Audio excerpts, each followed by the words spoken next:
Assalomu alaykum. Assalomu alaykum. Bulvar. Bulvarga necha pul berasiz? 10 ming. 20 ming bo'ladi. Yo'q, 10 ming beraman. Ha, o'tiring. Assalomu alaykum. Assalomu alaykum. Yaxshimisiz? Assalomu alaykum. Assalomu alaykum. Omadli taksi loyihasiga tushib qoldingiz. Yangi o'yin boshlaganmiz. Hozir men sizga savol beraman. Savolga to'g'ri javob bersangiz, birinchi mukofot puli 50 ming so'm bo'ladi. Keyin ikkita savolga ham javob bersangiz 50 ming, undan keyin stavkani ko'tarib boraveramiz. Qachonki siz savolga javob bera olmay qolsangiz, o'sha qayerga yetib borgan bo'lsak, o'sha yerda siz taylab ketaman. Mayli. Rozimisiz? Roziman. Qiyin emasmi savollaringiz? Ha, endi balki qiyindir, balki osondir. O'zi u bronjada o'qiganmisiz? Maktabda o'qiganman. Bo'ldi, maktabda tugaganmi hayot?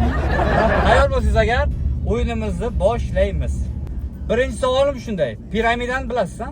Mana shu piramida qaysi davlatda joylashgan? Misrda? To'g'ri. Endi ba'zilar bilmay qolishi ham mumkin-ku. Siz 50 ming so'mlik oldingiz. Ana ikkinchi 50 ming so'mlik savolimiz. Qaysi davlatda kunchiqar davlat deb aytiladi? Yaponiya. To'g'ri. Malades qiz ekansiz. Pulni birdan berasizmi? Pulni yaxshi ko'radi qizlar. Mana 100 ming so'm sizga. Barakasini bersin. Sizni labis haqiqiymi? Boteksan? Yo'q, O'zingizga emas-ku. Jumakda aktivlarga o'xshab qolibdi. Demak, uchinchi savolimiz 100 ming so'mlik savol. Pulni yaxshi ko'rsangiz kerak. Ha, pulni kim yaxshi ko'rmaydi? Mana 100 dollarlik bor-ku. 100 dollarlikda kimning rasmi turibdi? Frank. Narxini Mana joyida 100 ming so'm.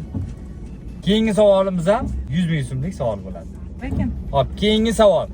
Dunyoda eng ko'p kumush qazib olinadigan davlat qaysi? variant bormi? Variant yo'q. Hozir men topolmasam tushirib yuborasiz shunday. Topolmasa tushib ketasiz, bosh tasdiq ketasiz. 200 ming yutib oldingizmi? Pulim bor, ketaveraman. Plyusda ketyapsiz. Hey, Amerikada. Yo'q, afsus. Demak, siz bilan aynan mana shu yerda xayrlashga majburman. Barakasini bersin. Hozir bo'ling. Shunaqa gaplar.